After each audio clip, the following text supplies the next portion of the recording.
So, good afternoon, my dear students.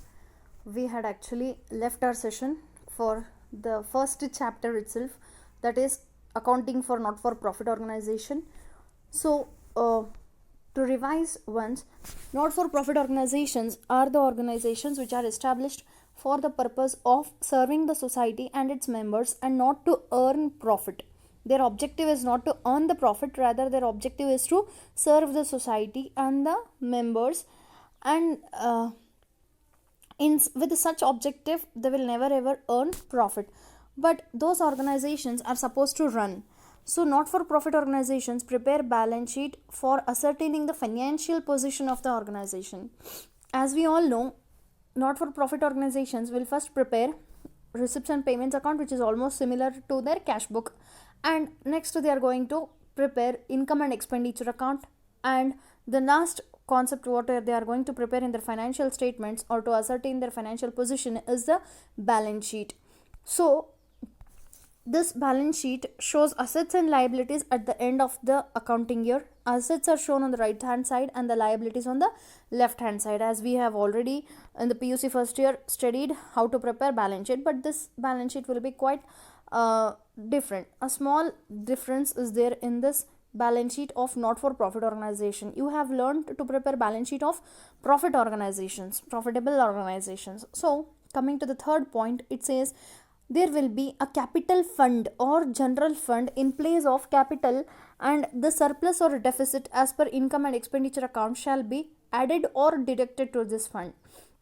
As in general we have seen the balance sheet of profit organizations or business organizations, there they have capital account, but here there won't be any capital account, but rather it should be maintained in the name of capital fund, or even it can be called as general fund in the place of capital. And to the same you are going to add income surplus or deficit of your income and expenditure account. So before preparing balance sheet we are going to prepare income and expenditure account. The income and expenditure account will give you either surplus or the deficit. This, if there is surplus you are supposed to add, if there is deficit you are supposed to deduct from your capital fund. So the fourth point states that it is also a common practice to add some of the capitalized items like legacies, entrance fees and life membership fees directly to capital fund. So what capital fund you are going to show on the liability side of your balance sheet, it should first be added with the surplus of income and expenditure account. If there is deficit it should be deducted, and there is a common practice of adding capitalized items. So whichever items you have capitalized, they are called as, for example, legacies. Legacies means whatever rich people, if they want to donate the entire property, they will write a will and they are going to donate it to any of the not for profit organization. In such situation it should be called as legacy. And entrance fees, so these all are not these all are the transactions which do not occur every now and then, it happens once in a while. So these all are capitalized. Even life membership fees, directly it should be added to capital fund. All the capital items are supposed to be shown in the balance sheet, and they are supposed to be added at the place of added with the capital fund. So coming to the next point, that is fifth point states that besides capital or general fund there may be other funds created for specific purpose or to meet the requirement of the contributors or donors, such as if there are any funds, any capital items, it should be added to the capital or general fund. Apart from capital or general fund, some specific funds are supposed to be shown under their separate name. So besides capital or general fund there may be other funds created for specific purpose. This specific word is very much important. Or to meet the requirements of the contributors or donors, such as building fund. If they have donated for building, the amount is supposed to be used only for building the infrastructure, not to any other purpose. Sports fund, if anybody has contributed in the name of sports fund, that amount should be utilized only for the specific purpose of conducting or organizing sports, etc. So such funds are shown separately in the liability side on the balance sheet. These specific purpose funds should not be added to the capital fund or general fund, rather it should be shown separately under their own specific heads. So coming to the sixth point, sometimes it becomes necessary to prepare balance sheet as at the beginning of the year in order to find out the opening balance of the capital or general fund. In most of the situations, they will have given you in the problem the capital fund at the beginning. But suppose if they had not given you capital fund of the previous year, you are supposed to prepare the balance sheet for the previous year or the beginning of the year, and you are supposed to ascertain the capital or general fund, and with that ascertained general fund or capital fund, you are supposed to prepare the balance sheet for the current year. So what they say, sometimes it becomes necessary to prepare balance sheet as at the beginning of the year in order to find out the opening balance of the capital or general fund. So when you will be solving the problem, you will understand the concepts in a still more detailed manner. So the following procedure is adopted to prepare the balance sheet. First of all, you are supposed to take the capital or general fund as per the opening balance sheet and add surplus from the income and expenditure account. As we all know, if they have not given us the figure of capital or general fund, we are supposed to ascertain it by our own with the help of the information in your receipts and payments account and in the additional information they have given. You are supposed to prepare your own opening balance sheet and you are supposed to add surplus from the income and expenditure account. So second step is, you are supposed to add entrance fees, legacies, life membership fees, etc. received during the year. These all are capital income which you are supposed to add, because these are not specific funds, so you are supposed to add them to the capital or general fund. If there are any specific funds, you are supposed to have a separate head for that. So third point, take all the fixed assets not sold or discarded or destroyed during the year. If you have any unsold, undiscarded or undestroyed assets, fixed assets, you are supposed to add additions from the receipts and payments account. You are going to get in receipts and payments account, they are going to show you what you have purchased for the current year.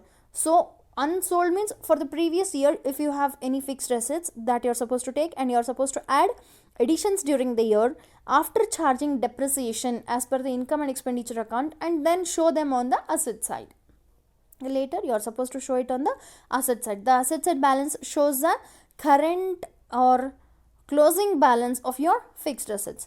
So coming to the fourth point, compare the items on the receipt side of the receipts and payments account with the income side of the income and expenditure account.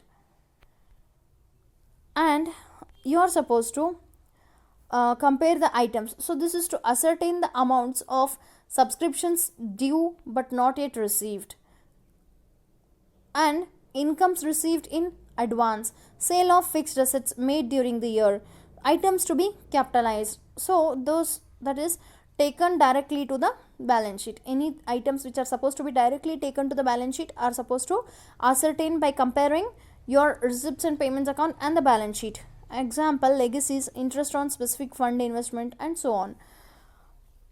So coming to the next slide, similarly compare items on the payments side of the receipts and payments account with the expenditure side of the income and expenditure account.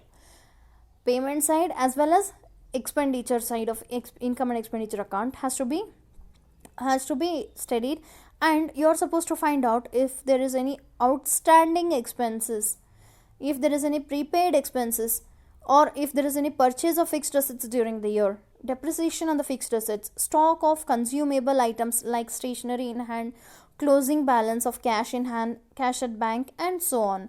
So after ascertaining all the important aspects, main problem lies in this fifth and sixth point. What does the fifth point states? It says that this is you are supposed to ascertain the amounts of subscription due but not yet received. How do you get this? If you are going to cross verify or compare the items of receipt side of the receipts and payments account with the income side of the income and expenditure account. Fifth point, you are going to get the answer from comparison of receipt side of the receipts and payments account and income side of the income and expenditure account. And by comparing, so you are going to get subscription due but not yet received, and incomes received in advance, sale of fixed assets made during the year, items not to be capitalized. So you are going to easily identify and those items are supposed to be taken directly to the balance sheet.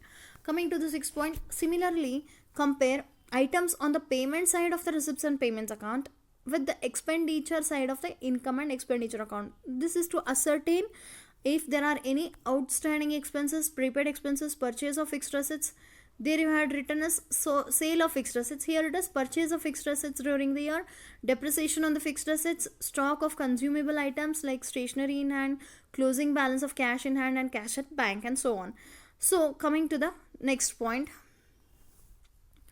that is your balance sheet. So what does this balance sheet states? Your balance sheet, format of the balance sheet. So here in the format of the balance sheet you have liability side and the asset side. Okay, so coming to the liabilities, what this states, coming to the liabilities, so on the liability side you are supposed to prepare capital fund, and you are supposed to write capital fund opening balance, add surplus or less deficit if your income and expenditure account shows, and add capitalized items or incomes of the current year on account of legacies, entrance fees, life membership fees. Okay, so you're supposed to next find out the closing balance of your closing balance, and next you are supposed to add specific fund or donations. You are supposed to write a separate head as specific funds or donations. So previous balance, if any, is to be previous balance, if any, you are supposed to add to that receipts from the item during the period. If in this period you have received any of the any of the specific funds, you are supposed to add, and add income earned on funds or donations or investments, less expenditure paid out of fund or donations. If you have already met out some expenditures, you are supposed to deduct. For example, if you have received as a sports fund, so this year you have conducted a sports tournament and you have met out some expenditures, if in case you are supposed to deduct those expenditures out of that sports fund. So net balance, so ultimately you are going to get the net balance of that specific fund donations. And creditors for purchases, if you have made any purchases and you have creditors and or suppliers, on bank overdraft if there is any bank overdraft, as well as outstanding expenses, if any outstanding expenses. This all meaning of outstanding prepaid you have learnt in the PUC first year. So lastly, income received in advance. If you have received any income in advance, it's your liability to discharge the service. So outstanding expenses means it's again your liability to repay back the outstanding expenses. For example, if you have not paid the electricity bill of the month, it is an outstanding expenditure for you, so it is your liability. Coming to the asset side, assets, you are supposed to take previous balance, means previous year's balances, and add purchases in the current year, as well as less book value of the asset or sold, or if any asset is sold or disposed of. So ultimately you are going to derive the closing balance of the fixed assets. In the same way, stock of consumable items, if there are any consumable items, means current assets, again previous year's balance, add purchase in the current period, less value consumed during the period. So at the last you are going to get the closing balance.